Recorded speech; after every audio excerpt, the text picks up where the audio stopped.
production of the South Carolina Educational Television Network.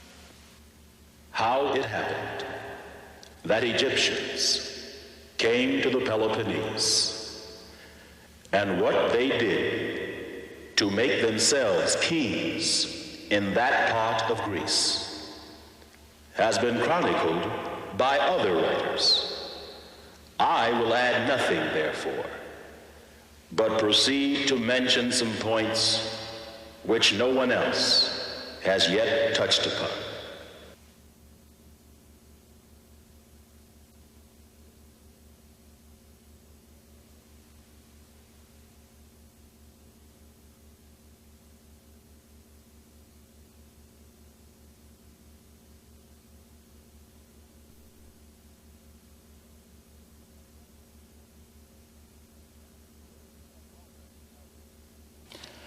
Good evening and welcome to For the People. Mention the civilization of ancient Greece and most of us automatically think of science, philosophy, and mathematics. But is this image of Greece true to her real history? And more importantly, how is the image of the ancient Greeks as the creators of science and philosophy being used to bolster and perpetuate racism? We'll explore these and many other questions in this one-hour live call-in special with Dr. Martin Gardner Bernal, author of Black Athena, The Afro-Asiatic Roots of Classical Civilization. For 9 years, Dr. Bernal was a fellow at King's College, Cambridge University. Dr. Bernal earned the PhD in Oriental Studies at the same university. He is currently a professor of government studies at Cornell University. Incidentally, Dr. Bernal is the grandson of Sir Alan Gardner, who deciphered the earliest Semitic alphabets and wrote the standard Egyptian grammar book. Dr. Bernal, what impact has the image of Greece as the place of origin of mathematics, science, and philosophy had on racism and education? I think the image of Greece has had an enormous impact on racism. I remember when I was young, I spent some time in southern Africa, in what are now Malawi and Zimbabwe. And there, the common thing for enlightened white liberals was to say, well, the Africans are coming on fine, but they need 2,000 years of civilization to reach our level. And I think by that, they had in the depths of their minds the idea of Plato and Aristotle. That was the 2,000 years which whites had behind them and blacks didn't. More crudely, the extreme right-wing group headed by a French intellectual called Alain de Benoit, which is in France, he's extreme right, has somehow chosen the name Grèce, which is the French for Greece, as the word for his right-wing intellectual group. The idea of Greece as a pure, white, creative civilization has been extraordinarily useful for racism.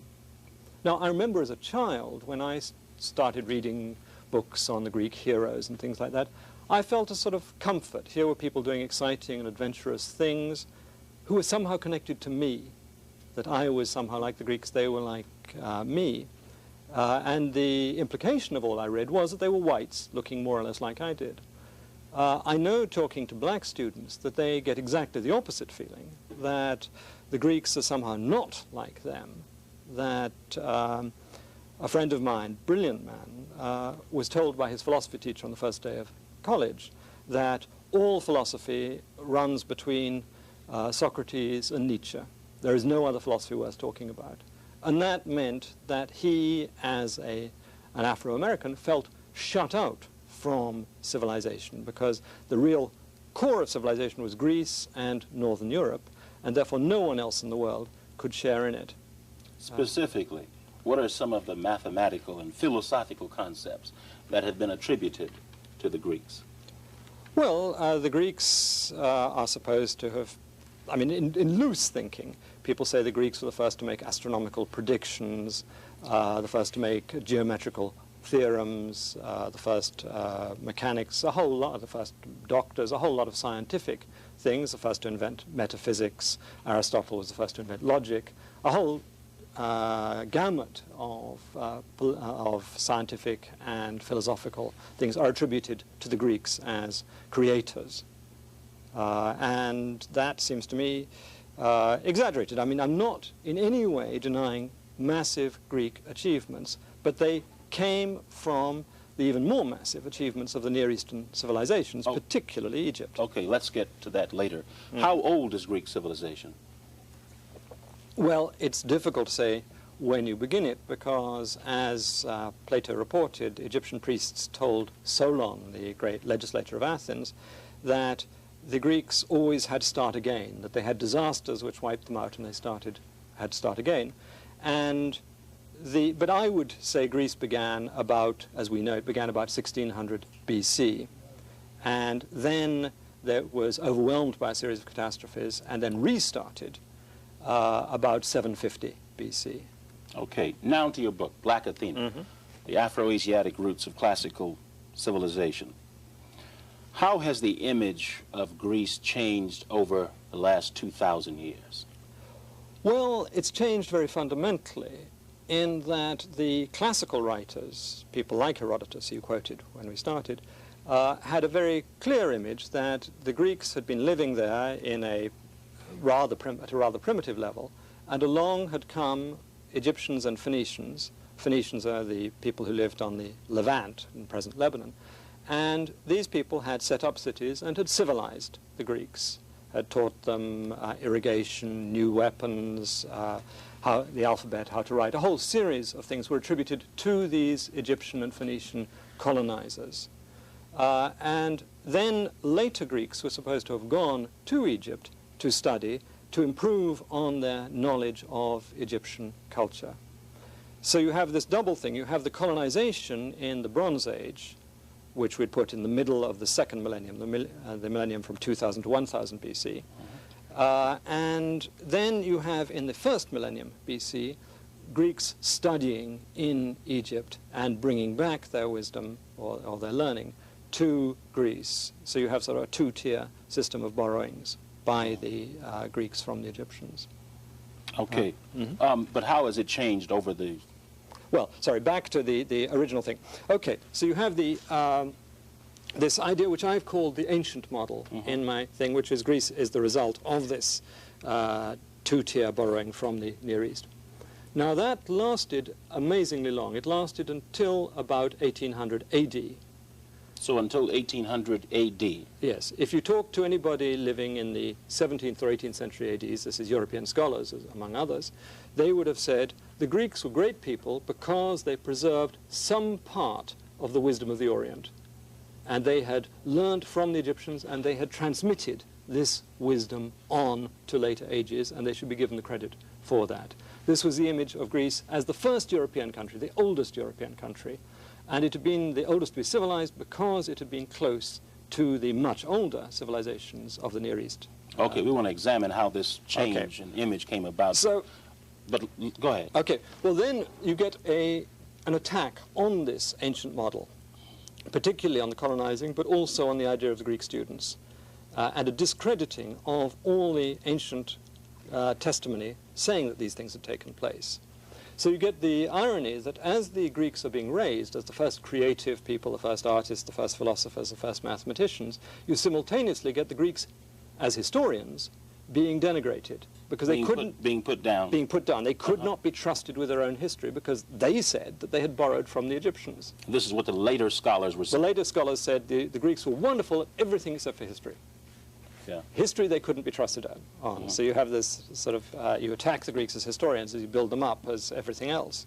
So you have in the 1820s, which was a particularly conservative period, it was a period after the defeat of the French Revolution, you have a building up, an attack on the ancient model, and in the 1830s and 40s, you have a building up of what I call the Aryan model. Okay, let's get to that a little bit later. Okay, sure. How old is Egyptian civilization? Well, Egyptian civilization certainly goes back to the 4th millennium. That's the 3000s BC. So it is, 2,000 years older than Greek civilization. Specifically, what were some of the major achievements of Egypt when her population was primarily African? Well, her achievements were massive. I mean, first of all, the economic and social balance of this very large country, a prosperous country. Then you get the architectural triumphs, the very sophisticated mathematics required to back up this. You get very strong traditions indicating that a lot of Egyptian philosophy and Egyptian medicine was formed at a very early stage in Egyptian history. Okay. That is, you brought some slides with you. Yes. The question of who the Egyptians were, racially speaking. Could you address that, please? well, Egypt is in Africa, there's no question. Egypt is an African Now, you country. say Egypt is in Africa, but you know, I can talk to a lot of people and have talked to a lot of people. We went to Egypt. Oh, you went to the conference there? Yeah. In July. And someone asked, you know, were you going to do something on African civilization? Well, why are you going to Egypt? I mean, they were honest. I've seen maps in which Egypt has been cut out of. Right. So it is a real consideration, subject, or concern, rather. But racially speaking, who were the ancient Egyptians? Well, I mean, they lived in Egypt. The language they spoke was a language which seems to have developed in Ethiopia and Kenya, part of the great Afro-Asiatic language family. And most of the formation of Egypt seems to have happened in Upper Egypt or on the Nubian frontier of Egypt or beyond. That Upper Egyptians unified the country, and it seems to have had a dominating role in various key periods of its history. The population were black, but that doesn't mean they look like West Africans.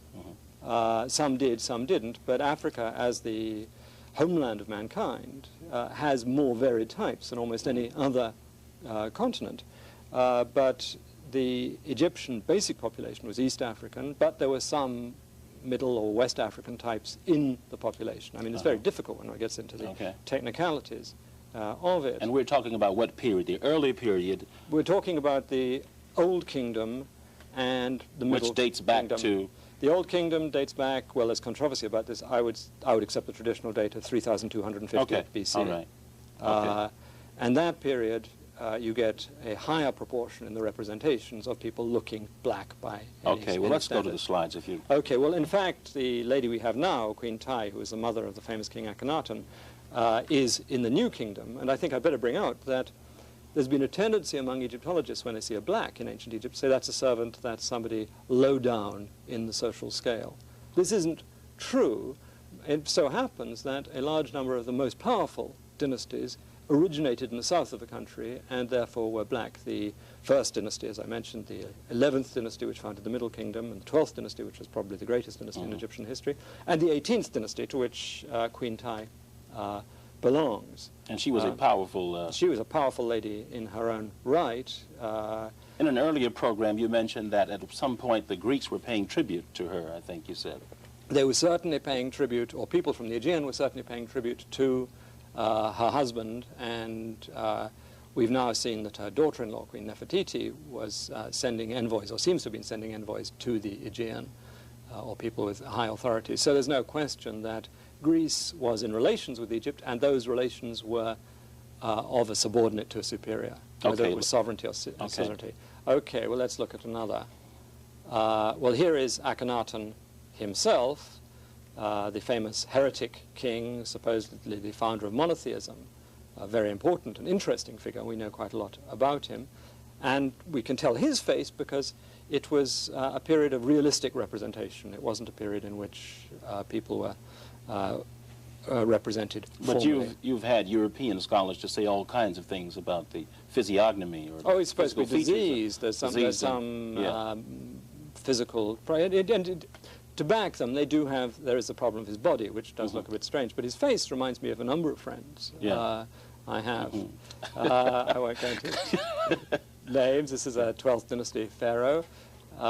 Then we have the famous Senwosret I, known to the Greeks as Sesostris, who was a very major conqueror. Actually, I'm doing some work on him at present, and I'm now convinced that his armies reached Turkey and probably Bulgaria, and perhaps beyond. The significance of this being what? Oh, in a large number of ways. First of all, Herodotus and the Greeks say this about Sesostris, and in fact, the 19th century scholars have said it's totally absurd for an Egyptian pharaoh to have conquered that far, and the Egyptians must be vainglorious or must be boasting or imaginative and confused when they described these conquests. So that it's very important as a backup for what the Greeks said. And you could, I mean, if the most absurd thing they said seems to have some historical backing, then you should believe a lot else of what they say. Okay.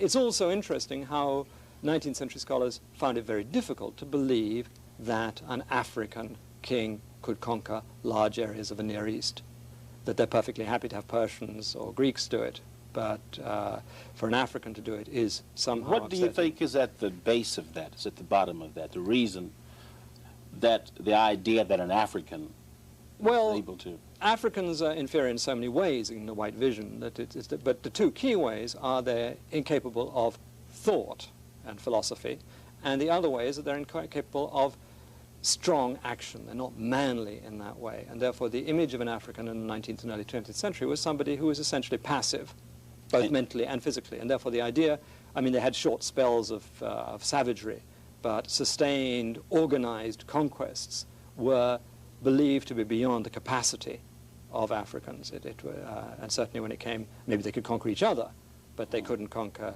non-African populations, that they were at the bottom of the hierarchy of human populations. Okay, any other... Yes, well, let's look at a few more. Here's his descendant, Senwosret III, in the same 12th dynasty. Here's just another Egyptian type, and you see the sort of mixed things with definite black, well, West African black characteristics.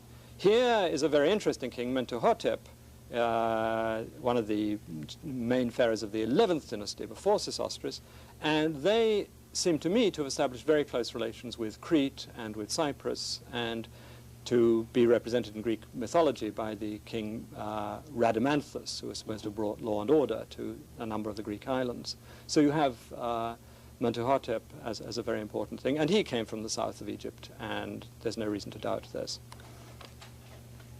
Okay, I think that's it. Now, what were, once again, some of the achievements of these African Egyptians? Well, it's difficult to know the extent. If you accept what the Greeks say about them, they were the founders of philosophy. The earliest Greek references to philosophy are to Egyptian philosophy. Now, of course, philosophy is a very slippery concept. You're not quite sure what you mean and what you don't mean by it. But certainly the Greek writers, and I see no reason why they should have boosted the Egyptians, accepted that they were the first philosophers. They were also considered as extraordinary astronomers. And the first Greek to forecast a solar eclipse, Thales, had traveled to Egypt. And there seems no reason to doubt that he had taken Egyptian observations. It takes about 400 years of observations to predict a solar eclipse. And you don't just do it off the top of your head. Even if it is a brilliant European head, you can't do that. So that you have, it's clear he was using data of a very sophisticated kind, which must have come from Egypt. Okay, now... He didn't go to Mesopotamia. Okay, now, let's try to get to the root of this thing. Outline for us, if you will, why, how, and under what circumstances did the Greeks get this new image as the creators of science, philosophy, etc.? Well, it's a complicated story, and it's taken a lot of pages to tell in my book. But the chief component is that the Greeks, by the middle of the 1700s, the 18th century, were being thought of as the childhood of Europe as a whole, Europe as a continent. And this was a period in which racism was growing enormously, and childhood was meant to represent the future of the child, and therefore later European civilization. And it was also a great period in belief of ethnicity and purity. And therefore Greece had to be a pure white country. And therefore there was considerable distaste for this notion of Egyptian conquest or Semitic conquest and later impact, that Greece had to be pure. It took them 70 years to free themselves of the classical authority that said otherwise. I mean, it was very difficult because there were so many classical sources that said, look, the Egyptians were here, and this explains that, and that explains this, that it made such sense. But yet you can feel the scholars and popular writers in Northern Europe in the late 18th century really under the strain of this image of Greece receiving its civilization from people who they now knew to be racially inferior.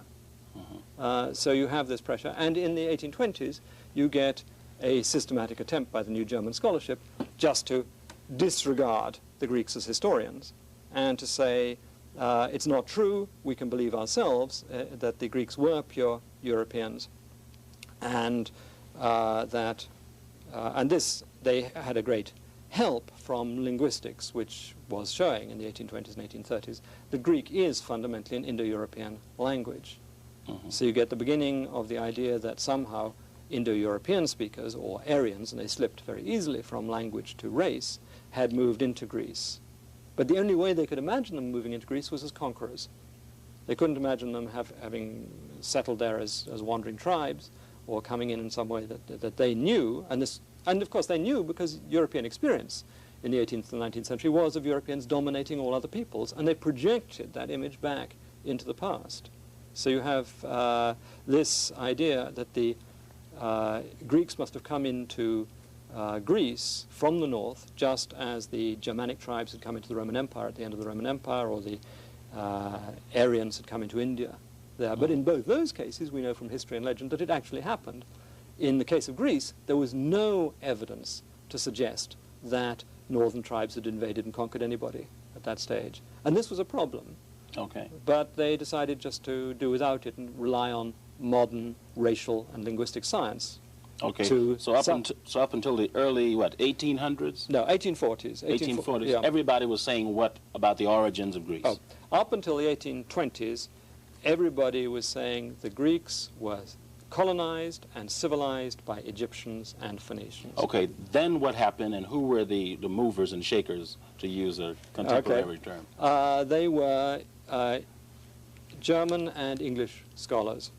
Mm-hmm. And they started the attack. I mean, the particular university, which I think was crucial in this move, was the University of Göttingen in central Germany, but it had very close connections to England because it was under the same rule. The same King of Hanover ruled England.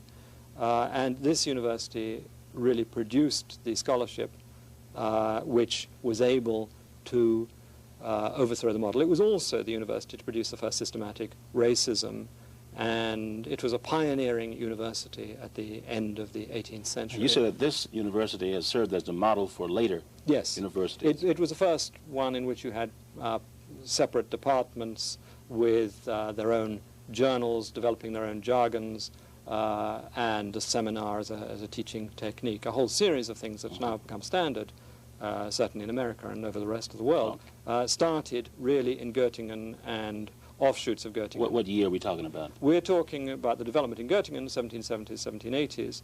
It then became institutionalized in Prussia, that's the kingdom, the former basis of Germany, in the 18-teens, 1820s.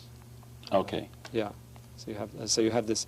And so at the same time that you have the new scholarship saying that Greece is essentially a European country and was never affected by Egyptians, you have this being institutionalized by the gymnasium in Germany, which focused its attention on contemplating the Greeks. The Greeks had now become a miracle people.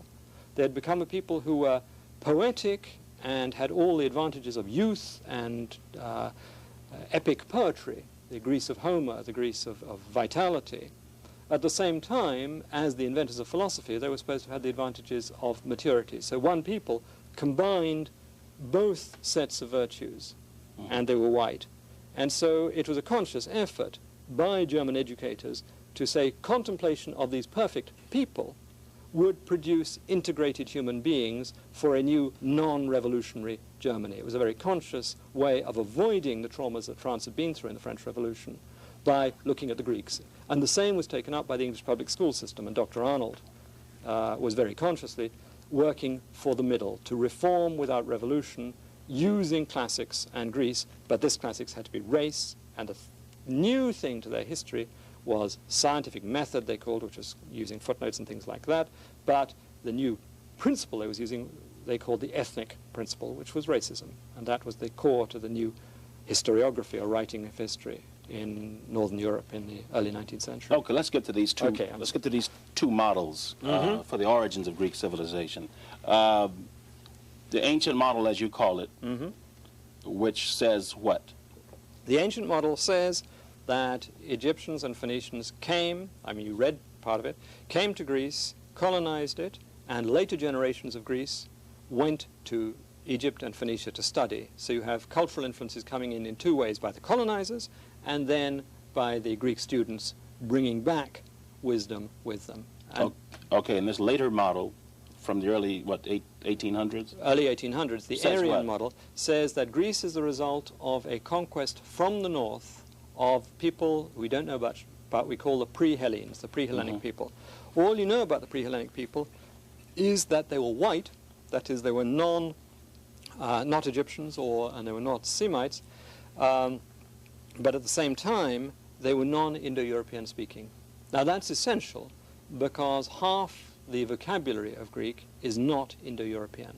Indo-European is a language family that includes nearly all the European languages and Iranian and North Indian languages. And this is a group of families that are clearly related to each other and they have a lot of structure and a lot of vocabulary in common. Greek is an odd man out in this system. There's a lot else. Therefore, the new proponents of the Aryan model said the reason why there is so much that is not Greek, not Indo-European in Greek, is that the pre-Hellenes culture survived.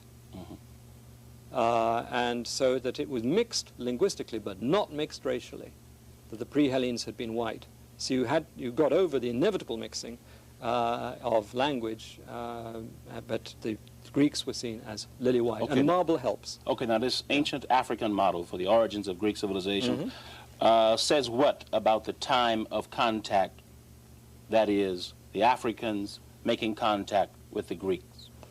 They say that the Egyptians and Phoenicians, I mean they're different chronographies as they call Okay. it, that is different datings, arrived about 1580 BC. And other ones arrived later. But there were various settlements. When you come to the students going to Egypt, they start going in the 500s BC, the 6th century BC, maybe some a bit earlier, and that's much more detailed. We have great, you know how Plato went or how Solon went and things like that to Egypt, and ancient historians said they studied with so and so, and there's quite a lot of detail about that. The stories of colonizations are much more muddy because they came from this earlier period, and there'd been a crisis between the early period and the later one. When the Africans in Egypt went to Greece, how were the people living in Greece? It's difficult to tell. The Greeks' own reports are that they were living in a very primitive way. They were living off acorns, is the common image given, which was accepted by 18th century historians. Archaeology doesn't tolerate that. Archaeology shows that Greece in the early Bronze Age had a fairly sophisticated society, a fairly prosperous society. That too, I think, had been influenced from the Near East. I think there's no doubt about it, but we can't track that down in terms of language. But the Middle Bronze Age was a very low period in Greek culture and was something like this. Okay, now, the proponents of the Aryan or white model for the origins of Greek civilization, who were they and what were their motivation? Well, they saw... I'm going to have to ask you about Professor Blumenbach. Well, Professor Blumenbach is a complicated case, but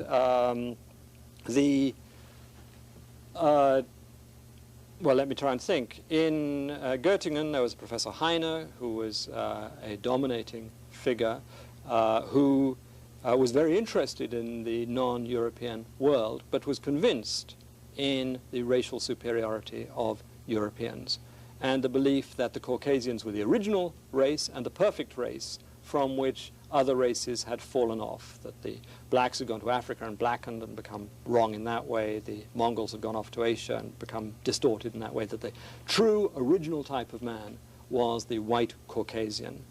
And this was common in Göttingen at the time, and in fact it was systematized by Blumenbach. But other people like Minus, a whole series of those scholars, were equally hierarchical in there. But Blumenbach is a very interesting case because he wrote the standard racial textbook, which was used for the next 100 years, talking about the three basic human races, the white, the black, and the yellow, and how the white was superior. But he had a very curious experience after having written this book and made his reputation, got his chair on the ground. He was traveling in Switzerland when he suddenly encountered a beautiful black woman with whom he seems to have fallen in love. And you get a complete change in his personal attitude. And he starts saying, well, some blacks are intelligent, some blacks are worth it. And in fact, collected a few histories of blacks who had done well in Europe. But the impact he had was as the writer of his standard textbook, which tried to give anatomical backing to the racism and to say that skin color had something to do with moral and other physical attributes. I mean, the fact that he personally changed is very interesting for me, okay, but it's not important. Okay, and he coined... He coined the word Caucasian. He used it in his third edition of his work in 1795. And the idea of the Caucasus being the home was partly because the Georgians were supposed to be models of white people, good Georgian, not the Georgians here, but the Georgians in Russia, or what's now Russia. Okay. But also because there was the idea of the sons of Japhet in the Bible, who were identified with the Aryans, had settled in that area. You know, the Ark was supposed to have landed on Mount Ararat, south of the Caucasus. Okay. And so you have that, whereas the sons of Ham went to Africa and the sons of Shem went to Mesopotamia and Asia. Well, you know, I have outlined how I want to handle this thing, this program. Sure. I'm already, they're telling me that we're getting calls from Washington, D.C. Oh, I see. And I have a whole lot of other questions I want to ask you. But I think we'll take a call from Washington. For the people, you're on the air. Hello. Isn't it true that the mystery of Helen of Troy has never really been solved in the respect that Troy has never been found? And the mystery of Agamemnon and the troops and so forth and the invasions has never really been solved. Why isn't it possible that that whole thing could have revolved around an African experience? Okay. Can you give us some background on that and answer the question, please? Well, I think the point of the question, as I understand it, was that sometimes Greek myths get it wrong. And therefore, the fact that the Greeks say a thing happened doesn't necessarily make it so. Troy is a debatable subject. I think 90% of scholars would say that they have found the site of Troy. There's some difference on which Troy, there were 7 cities built one on top of another, was besieged by Agamemnon. And it's quite clear that the poets, the epic poems we have of Homer, include elements from a number of different periods, both before and after the time of the siege of Troy, about 1200 BC. I think the period of skepticism about the Trojan War is over. In the 1920s and 30s, you'd get a significant number of scholars who would say there was no Trojan War, it's all nonsense. The tendency now, and I suppose I'm part of it, is to take stories seriously as working hypotheses. You want to try and find other evidence to back them. You shouldn't take them on face value without external evidence, but they're very useful as indicators of what happened. And in fact, Schliemann, the excavator of Troy, used Homer and Pausanias, a Greek guidebook of the 2nd century AD. Okay, now for the person sitting home who didn't go to Cornell or Cambridge, I'm sorry. What is the significance of this? Well, the significance of it is that the Greeks do sometimes get historical things wrong.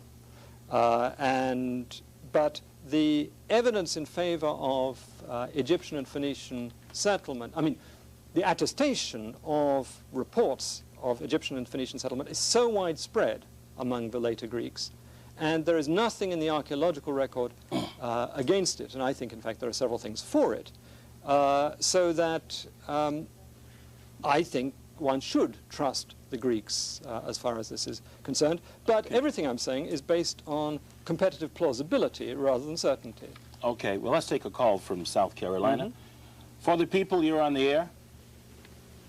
For the people, you're on the air. All right, you're not on the air. Let's talk about what the Greeks learned from the African Egyptians. philosophy. Could you give us some specifics in that?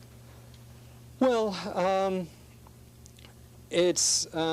mean, the one thing that the Greeks all attributed to the Egyptians was the invention of the idea of the soul. I've been talking about a theological, philosophical concept, that it occurs in Socrates as portrayed by Plato. But the idea of a soul, the idea of metempsychosis, that is the soul traveling from one body to another, is clearly around, at least in late Egyptian thought. At a more strictly philosophical level, you seem to get notions of an ideal world of numbers and of pure, perpetual beings, a world of the gods, which involves intellectual concepts, as opposed to the world of becoming, a world in which things grow and fade and grow up. And that you get in the so-called Memphite theology, which is a text that dates back to 2700 BC, something like that. You get very, very old things. So a lot of metaphysics that I think you can trace back. Okay, let's take some calls. Washington or South Carolina. You're on the air. Hello. You're on the air. Good afternoon. How are you? Fine. I'm a student at University of South Carolina, and I'm in the art department. And my question was that where could I attain a book with some of the information that your speaker is talking about? I did take art history, which some of the dynasties that he's talking about was fully covered. The instructor that they have at University of South Carolina is very good. I enjoyed this class and everything. And I just would like to do some type of research on my own. That goes. Hold up. Thank you. We got you. Well, I don't know how much help it'll be in art history specifically. I mean, my book, Black Athena, this is the American edition, which is coming out next month, deals with the subject as a whole. If you look in the American Journal of Archaeology in the early 80s, there are a couple of articles which I find very interesting, which are computerized studies of the Kouroi, the earliest Greek statues. Now, for many years, these are the basis of Greek figurative sculpture. For many years, scholars have noticed that they have resemblances to Egyptian figures in their hairstyle, the fact that they put the left foot forward. But these were felt just to be things that sculptors could have picked up on a quick visit to Egypt. However, these recent studies are showing by computerized study of the proportions of the limbs to each other, the head to the body, things like that, that Greeks must have studied in Egyptian studios to do this, that there's no way you could casually pick up. They were following the second Egyptian canon of sculpture. So they were very precise borrowings. This is dealing with the 6th century BC. So there are particular things in art history which I think are very much worthwhile following up. Okay, let's take a quick call from the greater Washington area. For the people, you're on the air. Hello? You're on the air. I would like to, I don't know whether I'm supposed to be talking to you nuts, but I wanted to know about, have you ever heard of a history about our ancestors of Europe? Our ancestors of... Have we ever heard of a history about our ancestors? Of Europe. Our meaning what? Our ancestors. Africans? What are you talking about? I don't understand what you're saying. It was a book that I studied in school. Uh-huh. And our teacher was a history class, and she brought a book in, said, Our Ancestors of Europe. And it's similar to some of the things that they are saying on this program. Oh, okay, thank you very much. Thank you. All right. I don't know which book you're referring to. I mean, the standard histories of mankind now, those by Richard Leakey, talk about the African origin of mankind, and therefore the first Europeans, like the first everyone else, came from Africa. And there are some interesting old Stone Age figures of women which look very African.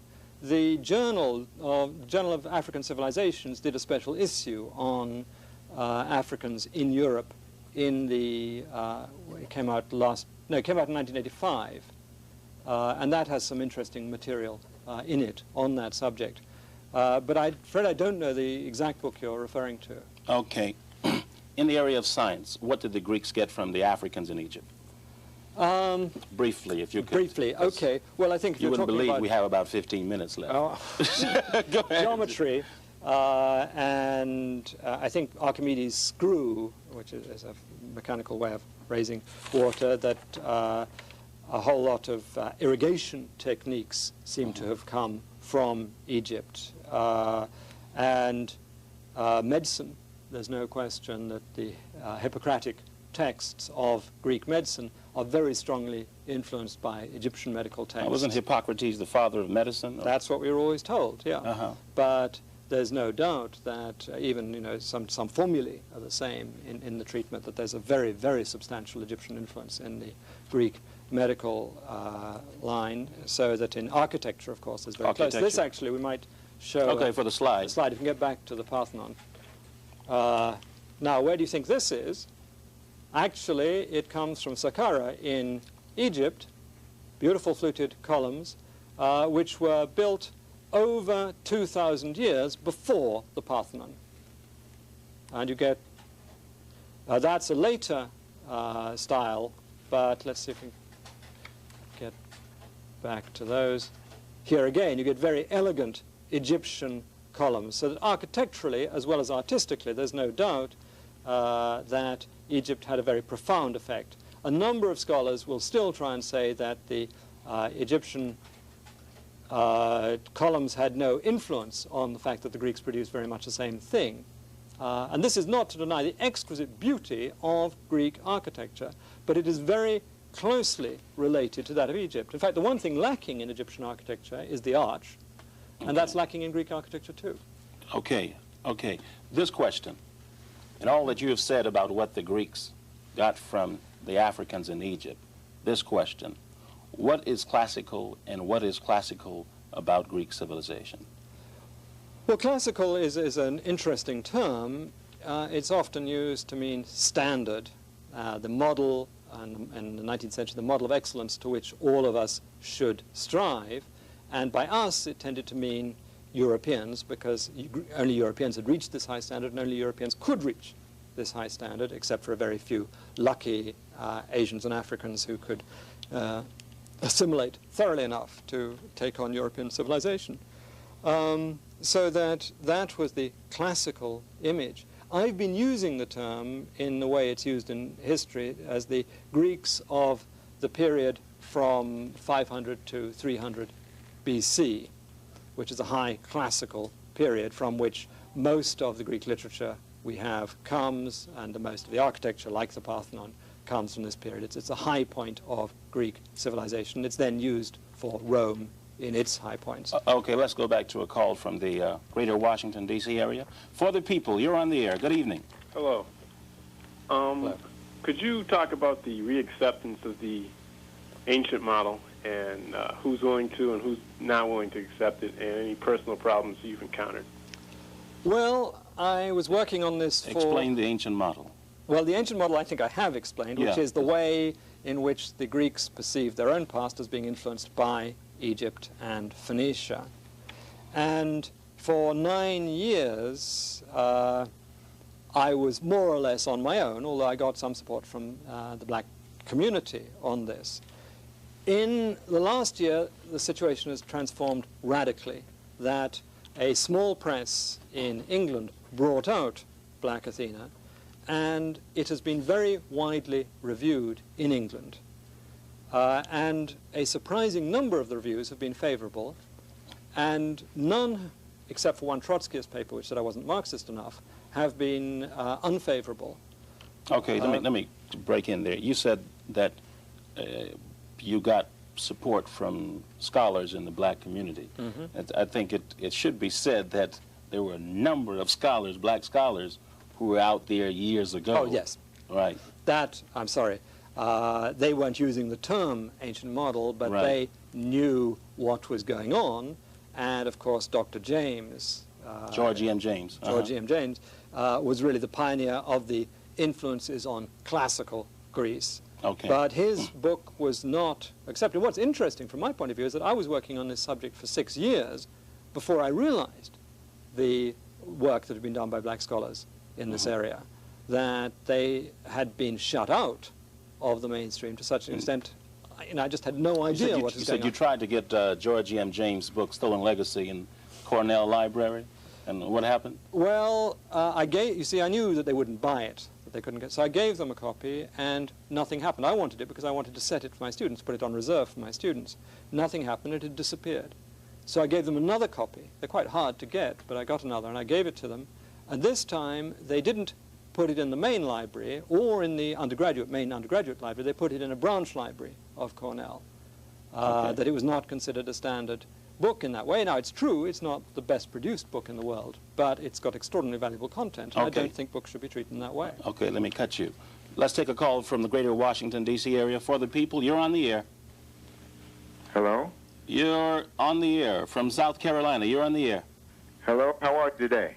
Fine, how are you? Okay, I have a question. I think that Dr. Bernal... Make it short, sir, please. We are running out of time. Along with Drs. James, Hansberry, and Diop have established the blackness of the early Ethiopians. My question is concerning the term Semites. It has been my understanding that the Phoenicians and the Babylonians were derived from earlier Ethiopian colonies in what is now called the part of Asia. I'm wondering if Dr. Bernal would discuss that. Well, just briefly. Okay. Go ahead. Semitic is a linguistic, not a racial term. Herodotus, I think, is the tradition that you're basing yourself on, does say that the Phoenicians came from the Red Sea area to the south. My belief is that the language family came from Ethiopia. And here, I'm a minority, but a substantial minority of Semitic scholars accept this. So that linguistically, there's very little doubt that the Semitic languages came from Africa. To what extent the population was African is much more dubious, but there were massive cultural borrowings with the language, so that in some ways Semitic speakers were African, and of course later Phoenicia was very dependent on Egypt and was heavily Egyptianized. Okay, let's take a call from South Carolina. For the people, you're on the air. Good afternoon. My question is the following. We have had literally millions and millions of black people growing up in this country and around the world believing that we have contributed nothing to humanity, that our whole race of people has basically been a drain on the whole human race, and we have done nothing with regard to progressing the human race. Conversely, we've obviously had millions and millions of white people growing up for generations believing just the opposite about their own history, that they are in fact the center of civilization and that everything that happened on the world of value happened because of Europeans. My question is this: how do we, now that this information is really becoming, is reaching the light, how do we get it to the mainstream so that yet another generation of black people will not have to grow up the way we grew up in total ignorance of our history? How do we get it into the schools and into the minds of the millions of black people who need this for our own self-respect and self-dignity? Thank you, ma'am. Take care. I think that's a very important question, but I'm not sure if I'm the person who should answer it, that I'm doing what I can to present the results of my research as widely as I can, but I think it is for the educators and for the black community to take up this work and to continue the research, but more important than that even is to get the word out. Okay, let's take a call from the greater Washington, D.C. area. For the people, you're on the air. For the people, you're on the air. Hello? You're on the air. How are you? Fine. Okay. Not from the Washington area. I'm calling from Charleston. That's just fine. I'd like to refer to the work of Dr. Arthur Jensen. Okay, just briefly, please. Who purports that, blacks are genetically inferior as far as intelligence is concerned. And I've heard a lot of information through this show to the contrary. And I'd like to know what the doctor there thinks about Dr. Jensen's study. Okay, thank you very much. Well, I can't speak for myself because I'm not a biologist, but every biologist I know or have read or talked to thinks it's rubbish. So I don't think it should be treated seriously in that way. Yeah. Right now in this country, we have something that's called Black History Month. Your book says that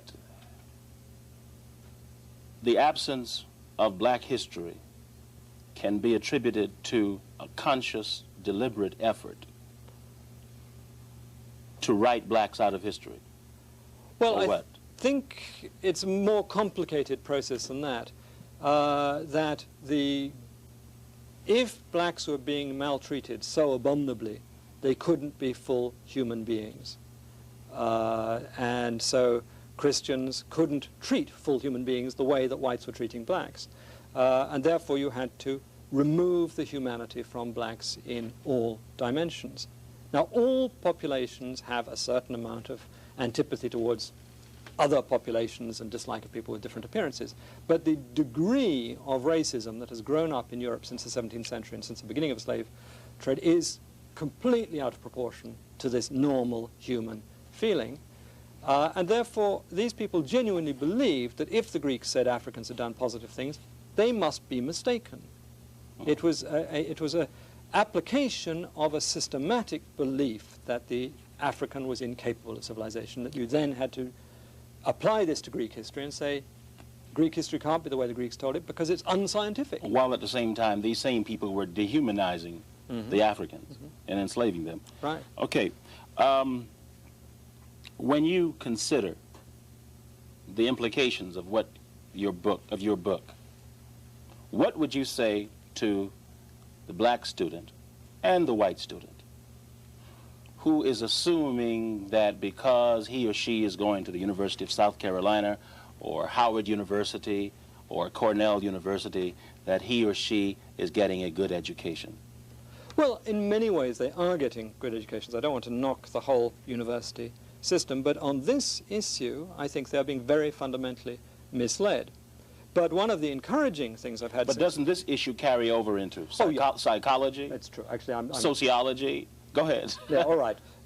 This is a particularly acute issue. But no, of course. And I think that black and white students should be very wary in this area, that racism does seep into every pore of our society. It's such an important aspect of it that you should be wary and look out for it. And even people like me who consider myself anti-racist, I know I have racist components to my thought and feelings. I mean, it's just inevitable. You can't breathe the Northern European American air without getting it in. It's there. And so I think students should be extraordinarily careful when they study these things, particularly in ancient history. But I've been encouraged by the number of classicists, particularly young classicists, who've written to me saying, you're expressing what I've been feeling. So I think at the center of research there is now a move towards a recognition, first of all, of the Phoenician component to Greek civilization. I think it'll take stages, but from that I think it's following through. And the positive response I've had to my book in England, of course I'm keeping my fingers crossed about the response to it here, but leads me to believe the time is ripe for a fundamental shift of attitudes on this particular issue. I'm not saying racism is over, but I think on this particular point, it's weakening. Let's take a call from the greater Washington, D.C. area. For the people, you're on the air. Yes, I have one question. I'd like to congratulate you on a great series. I'm calling from Howard University. Okay, thank you. South Carolina Television is going to put together a dramatic series based on this kind of book. So we could see, instead of the old kind of Cleopatra and Anthony and Cleopatra, we could see a real African-type Cleopatra, so our young people can see what really happened. I think that would be a benefit to a lot. Okay, thank you. Thank you very much. To what extent did this battle over the origins of Greek civilization evolve around white men's desire to control the world's perception of the past and thereby shape all people's view of the present and the future? Are we not talking about controlling people's minds and how they see the world? Oh, the effect, it's absolutely clear. And the terrifying thing is the way in which what is the history writing by whites for whites has affected non-whites.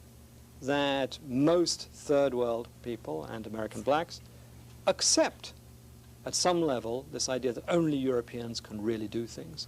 I mean, it's a very effective propaganda campaign. Now, to what extent, I don't think there was a committee which set out saying, how can we rewrite history to justify imperialism and slavery? Well, it's a cumulative process. But you said you had a whole university in Germany that was... Yeah, they were trying to apply the experiences of the modern world, which is the world of European expansion, to the Third World, to the study of ancient society, so that in some way the knowledge that they had gained from colonial exploitation was now being brought home. Okay. But there were complications. But I think the overwhelming triumph of Europe in this period fed in to this misperception of Greek history. What do you think the future holds for the African model of origins, for the origins of Greek civilization, and the Aryan model? Well, I'm always an optimist. I think that the Phoenician component in Greek civilization will be recognized in 5 years, and I think by the end of the century... Why that one before the... Because I think that the Phoenicians are related to Jews, and the Jews are being accepted. Now, why do you say that the Phoenicians are related to Jews? Because Phoenicians... You said in your book that, in the introduction, that consciously, to quote you, consciously or unconsciously, European thinkers saw the Phoenicians as the Jews of antiquity. These same European thinkers probably thought, and apparently thought, that the Egyptians were white. Would you explain the relationship? Go ahead. That's complicated because people who liked ancient Egypt, particularly the Freemasons in the 18th century, portrayed the Egyptians as white. If you accept the Egyptians as civilized, then you have to make them white. What happened in the 19th century is they took out a double insurance policy. You got 30 seconds. Okay. If blacks are inherently uncivilized, you've got to shut them out two ways. Egypt cannot have been black, and Egypt cannot have been civilized. So you keep them out in both ways. And the essential project was to keep Africans away from civilization. Okay. We thank you very much for coming in, and we know that we have pushed you through this. The last time we did something on this topic, I think we took 3 hours to slowly and carefully develop it. I want to thank all our viewers in South Carolina and the greater Washington, D.C., and specifically Howard University's WHMM television, Mr. Arnold Wallace and Otha Brandon. Thank you. That's our program. Good evening.